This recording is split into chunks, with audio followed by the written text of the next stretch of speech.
Israel का खौफ, Sukhoi 35 के बाद पाकिस्तान चीन का J-17 लड़ाकू विमान खरीदेगा क्या? ड्रैगन ने ऐसा क्या झटका दिया है, जानेंगे क्या है मामला। तो वहीं दूसरी तरफ भारत इंजन को लेकर कर रहा है बहुत बड़ी तैयारी। क्या भारत बना लेगा अपना इंजन? जियोपॉलिटिक्स में बहुत कुछ चल रहा है, हमेशा की तरह जानने को मिलेगा बहुत कुछ। आइए जानते हैं इन खबरों को विस्तार से। इजराइल और अमेरिका के हमले के खौफ से जूझ रहा ईरान अब फाइटर जेट की नई फौज खड़ी कर रहा है। ईरानी वायुसेना हाल ही में रूस से सुखोई 35 फाइटर जेट की पहली खेप मिली है। अब अरब मीडिया में ये चर्चा है कि ईरान पाकिस्तान और चीन के जॉइंट रूप से बनाए गए J-17 थंडर फाइटर जेट को खरीद सकता है। ईरान के एयरफोर्स के चीफ ने हाल ही में पाकिस्तान की यात्रा की थी ताकि इस डील को लेकर चर्चा किया जा सके। इससे पहले अजरबैजान ने भी पाकिस्तान से J-17 फाइटर जेट खरीदा था। वहीं पाकिस्तान से J-17 फाइटर जेट खरीद कर म्यांमार की वायुसेना पछता रही है। ये विमान खरीदने के बाद से ही खड़े हैं और गृह युद्ध के बीच कबाड़ साबित हो रहे हैं। ईरान के एयरफोर्स के कमांडर ब्रिगेडियर जनरल हमेद वहीदी ने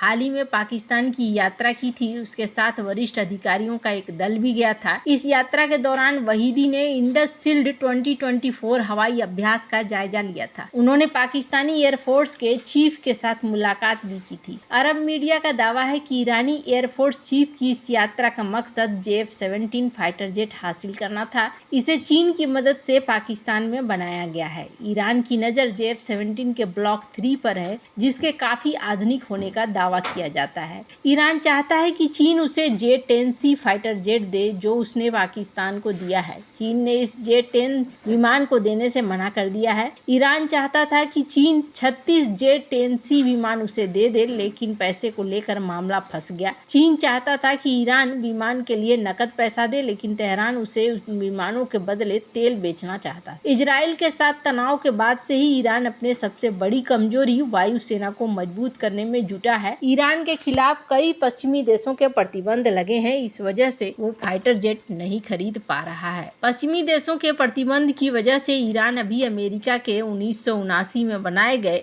F-14 टॉमकेट, F-5 और F-4 विमानों को उड़ा रहा है। ये विमान ईरान ने इस्लामिक क्रांति से पहले अमेरिका से खरीदा था। हाल ही में ईरान ने रूस से सुखोई 35 फाइटर जेट की डील की है। इन विमानों को ईरान में ही असेंबल किया जाएगा। रूस और ईरान के बीच इस डील को बढ़ते रक्षा सहयोग के रूप में देखा जा रहा है। इससे पहले ईरान ने बहुत बड़ी तादाद में हमलावर ड्रोन और मिसाइलें रूस को बेची थी। विश्लेषकों का कहना है कि ईरान आने वाले समय में 100 सुखोई 35 विमान का निर्माण कर सकता है। खैर, जहां एक तरफ ये सब कुछ चल रहा है, वहीं दूसरी तरफ भारत को एक और बड़ी कामयाबी हासिल हुई है और इस दिशा में भारत बढ़ रहा है। DRDO के अंग भारत के गैस टरबाइन अनुसंधान प्रतिष्ठान यानी कि GTRE ने घोषणा की है कि कावेरी इंजन को उड़ान के दौरान परीक्षण के लिए मंजूरी दे दी गई है, जो भारत के स्वदेशी एरो इंजन विकास कार्यक्रम में एक महत्वपूर्ण विकास को दिखलाता है। भारत के पहले स्टील्थ मानव रहित लड़ाकू व हवाई वाहन UCAV घातक को शक्ति प्रदान करने के लिए विकसित non after burning Kaveri engine को उड़ान के दौरान परीक्षण की मंजूरी दे दी गई है। इंजन अब एक विशेष उड़ान परीक्षण बेड पर वास्तविक दुनिया के प्रदर्शन मूल्यांकन की तैयारी है। परीक्षण के इस चरण में ड्राई कावेरी इंजन को अलग अलग उड़ान परिस्थितियों के प्रति इसकी प्रतिक्रिया, विमान प्रणालियों के साथ इसके एकीकरण और गतिशील और चुनौतीपूर्ण वातावरण में इसकी विश्वसनीयता को देखेगा। विस्तारित उड़ान में इंजन की सहन शक्ति और दक्षता का भी परीक्षण किया जाएगा। इससे पहले ये बताया गया था कि ड्राई कावेरी इंजन के इन फ्लाइट परीक्षण के लिए FTV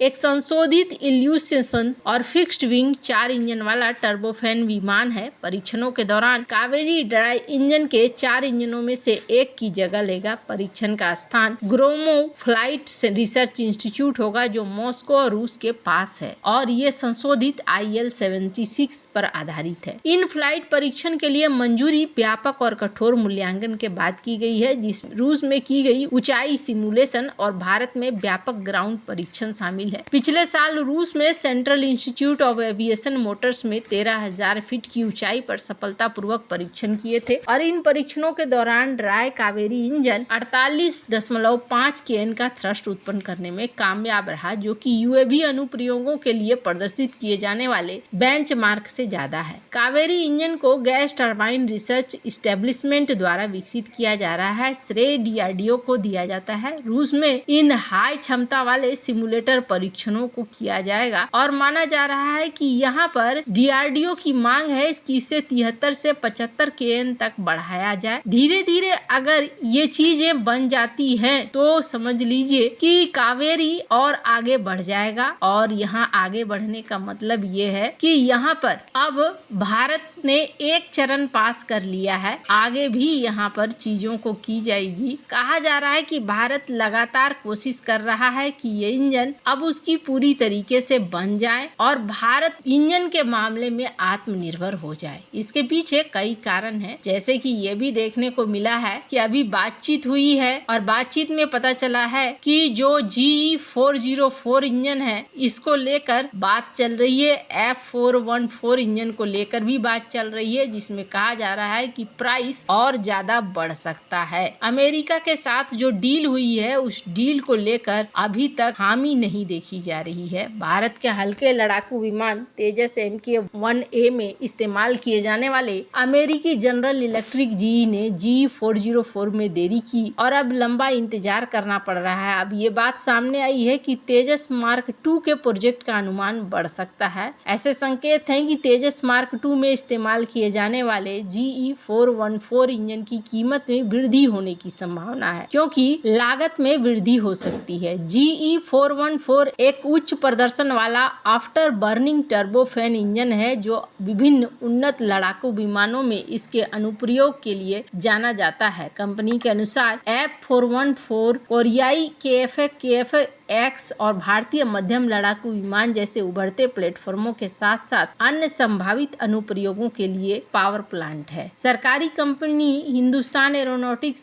कथित तौर पर GE414 के लिए GE से बात कर रही है और कहा जा रहा है कि यहाँ पर अब आगे जो प्राइस है वो प्राइस बढ़ सकता है और अब यहाँ पर जो कार्यक्रम है वो कार्यक्रम और देर हो सकता है इस कार्यक्रम में। तो कुल मिलाकर देखें तो भारत के लिए अमेरिका के साथ सौदा करना तो यहाँ मुश्किल भरा ही है। हालांकि ये बात यहाँ पर एरिक गारसेटी ने कहा था कि देखो हम भारत को इतना हाई टेक्नोलॉजी दे रहे हैं, हमें विश्वास है तभी तो दे रहे हैं, पर अब ऐसा लगता नहीं है कि यहाँ पर मामला हल होने वाला है। फ्रांस 100% जेट इंजन ट्रांसफर करने को तैयार था भारत को, लेकिन भारत के साथ इन्हें भी एक बड़ी डील करनी है। अब देखना होगा, भारत जी जान से लगा हुआ है। भारत ने अपना 130 kN का परीक्षण स्थल भी शुरू कर दिया है बनाना, जो अक्टूबर 2025 तक रेडी हो जाएगा ऐसा माना जा रहा है। तो ऐसे में भारत इस तरफ बहुत जोर लगा रहा है। अब आने वाले दिनों में देखने को मिलेगा क्या भारत अपना इंजन तैयार कर पाता है या नहीं। वैसे आपको क्या लगता है इन सब मामले में, आप क्या राय है कमेंट कर जरूर बताएं। जल्द मिलते हैं अगली वीडियो में नई खबर के साथ।